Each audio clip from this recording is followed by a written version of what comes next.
Graça e paz, meus irmãos e irmãs. Na devocional de Natal hoje eu quero refletir com você numa passagem de Lucas, capítulo 2, do versículo 22 ao 24. Olha o que essa passagem diz. Passados os dias da purificação deles, segundo a lei de Moisés, levaram o menino Jesus a Jerusalém para o apresentar ao Senhor. Conforme está escrito na lei do Senhor, todo primogênito será consagrado ao Senhor. E também foram para oferecer um sacrifício, segundo o que está escrito na referida lei, que é um par de rolinhas e 2 pombinhos. Essa passagem trata de um cumprimento da lei pelos pais de Jesus. Eles levam Jesus ao templo para apresentar diante do Senhor, isso quer dizer levar ao sacerdote, e ali também prestar um sacrifício. E quem vai administrar o sacrifício são os sacerdotes. Na devocional anterior eu falei de que muitas das coisas do Antigo Testamento, rituais e outras coisas, são sombra dos bens futuros. Assim como eu falei do tabernáculo, o sacerdócio em Israel também era sombra dos bens futuros. O que isso quer dizer? Quando Moisés, mandado por Deus, consagra Arão e seus filhos para o sacerdócio, aquilo era só um prenúncio. Aquilo era só uma sombra para mostrar o que viria depois. E o que viria depois seria Jesus Cristo. Jesus Cristo, sim, é o sumo sacerdote de Deus. O que os sacerdotes faziam? Eles tinham 3 ofícios importantes. Eles intercediam diante de Deus em relação ao povo, ou seja, eles eram intermediários entre o povo e Deus. Eles também administravam os sacrifícios e o templo. E terceiros, eles eram responsáveis pelo ensino em Israel, de repassar a lei, de ensinar a lei para o povo e fazer com que esse povo cumprisse e obedecesse à vontade de Deus. Esses eram ofícios desse sumo sacerdote. A gente sabe que eles falharam bastante. O próprio sumo sacerdote Eli, na época lá de Samuel, ele mesmo foi muito falho. Seus filhos, que eram sumos sacerdotes também, sacerdotes, também falharam bastante a ponto de Deus reprová-los como sacerdotes. E Deus, ele, claro, quer que as coisas sejam de forma perfeita.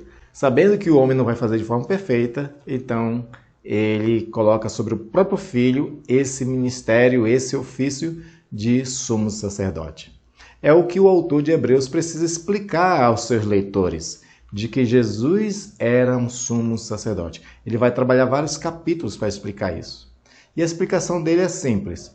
Jesus era da tribo de Judá. O sumo sacerdote e sacerdotes eram da tribo de Levi.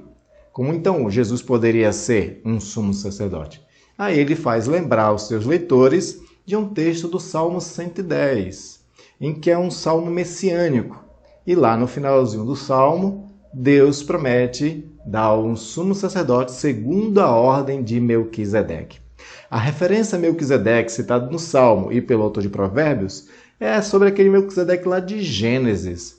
Lá em Gênesis, aparece Abraão depois de vencer uma batalha, de vencer uma guerra, e leva os despojos ao Melquisedeque, que, segundo o texto, é sumo sacerdote do Deus Altíssimo. E aí assim ele dá todo o dízimo dos seus espólios de guerra. E aí o autor de Hebreus pega isso e fala o seguinte: assim como Melquisedeque não tem princípio de dia, segundo o texto, e não tem fim de dia, segundo o texto, assim é Jesus Cristo. Ele não tem princípio de dias nem fim de dias. Jesus é um sumo sacerdote escolhido por Deus, assim como o Melquisedeque. E de fato, Jesus ele cumpre muito bem o seu sacerdócio, sendo intercessor, sendo o mediador. De fato, ele mesmo diz isso: ninguém pode vir ao Pai a não ser por mim. Assim como na antiga aliança, ninguém tinha acesso diretamente a Deus, a não ser através de um sacerdote que intercedesse por ele, assim em Jesus Cristo a gente só tem acesso ao Pai por intermédio dele. Ele é quem abre um novo e vivo caminho a qual nós podemos nos ajoelhar diante do trono da graça de Deus e orar ao Senhor. Que Jesus abre, como sumo sacerdote, esse caminho entre nós e Deus. Jesus também cumpre perfeitamente o ministério que os seus sumos sacerdotes tinham de sacrifício, só que Jesus ele não precisa usar de animais. Aqui o nosso texto fala que os pais de Jesus levaram rolinhas e pombinhos para o sacrifício. Jesus não precisava disso, porque Jesus se apresenta como ele mesmo ser o sacrifício. Ele é o Cordeiro de Deus que tira o pecado do mundo. Ele faz o sacrifício perfeito e definitivo, segundo os autores de Hebreus. Ou seja, a partir de Jesus Cristo, nenhum sacrifício mais de animal precisa ser feito, porque foi perfeito e já cumpre toda a vontade de Deus.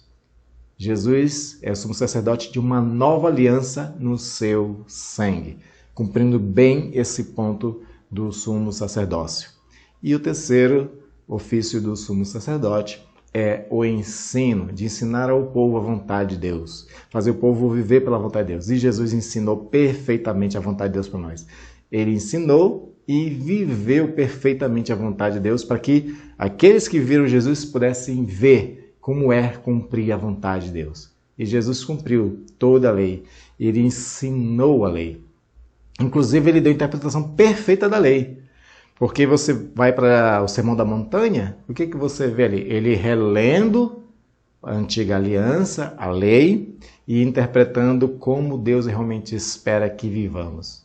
Não tinha um mestre mais perfeito do que Jesus Cristo. Não tinha um sacrifício feito mais perfeito do que o Jesus Cristo. Não tem um intercessor melhor do que Jesus Cristo. Ele cumpre cabalmente. E aí depois de Jesus, surge uma coisa extraordinária, que não estava previsto na antiga aliança e na lei. O Senhor Jesus, como sumo sacerdote, ele fez de todos aqueles que nele crê, sacerdotes também. Isso está registrado em Apocalipse, no capítulo 1, onde diz que Deus, a partir de Jesus Cristo, nos construiu um reino de sacerdotes. Todos somos sacerdotes agora do Senhor. É aquilo que a teologia reformada chama de sacerdócio universal de todos os fiéis, de todos os santos. Porque Jesus nos fez sacerdote como irmão deles que somos, não é a partir dessa fé que temos em Jesus Cristo. Então nós, sacerdotes, agora estamos a serviço do Senhor aqui na terra, com o mesmo ofício de interceder dos incrédulos para com Deus, de orar por essas pessoas, de interceder em oração por essas pessoas para que Deus tenha misericórdia delas e as salve também. A gente é aquele que leva o consolo, o conforto da parte de Deus a essas pessoas. Nós não somos mediadores, a gente não faz sacrifícios, mas a gente apresenta o sacrifício já feito, que é Jesus Cristo, para essas pessoas que ainda não estão vivendo a fé. E nós somos aqueles que temos que ensinar a palavra do Senhor conforme Jesus ensinou. E aí, fazendo isso, a gente cumpre nosso sacerdócio também. E sabendo que, sendo sacerdote, a gente conta com um sumo sacerdote maior do que nós, que intercede por nós junto ao Pai, que leva diante do Pai as nossas súplicas, que leva diante do Pai as nossas dores, que tem compaixão de nós e nos socorre quando precisamos. Jesus, ele era o perfeito daquilo que antes só era a sombra, e graças a Deus por isso. Vamos orar ao Senhor e agradecer ao sumo sacerdote, que nos constitui sacerdote, mas que também ainda intercede por nós. Pai amado, obrigado pela vida de Jesus Cristo, que entre tantas coisas que ele representa, ele também foi sumo sacerdote e um perfeito sumo sacerdote, cumprindo cabalmente, fielmente, exemplarmente o seu ministério, para com as nossas vidas, de tal forma que nós fomos alcançados. E ele nos constituiu também sacerdotes.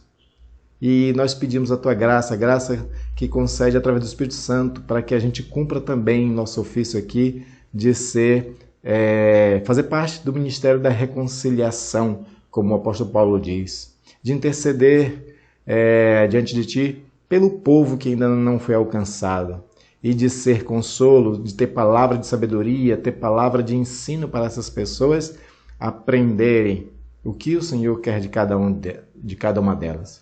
Nos ajuda também nesse ministério, Pai. E obrigado por Jesus Cristo, que intercede por nós, que ainda vela por nós e que ainda leva as nossas súplicas diante de Ti. E não teria ninguém melhor para fazer isso, porque Ele foi aquele que te agradou em todas as coisas.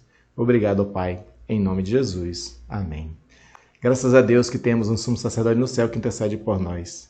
Conte sempre com Ele e não deixe de também exercer o seu sacerdócio aqui na terra, até a vida de Cristo Jesus, nosso Senhor. Amém?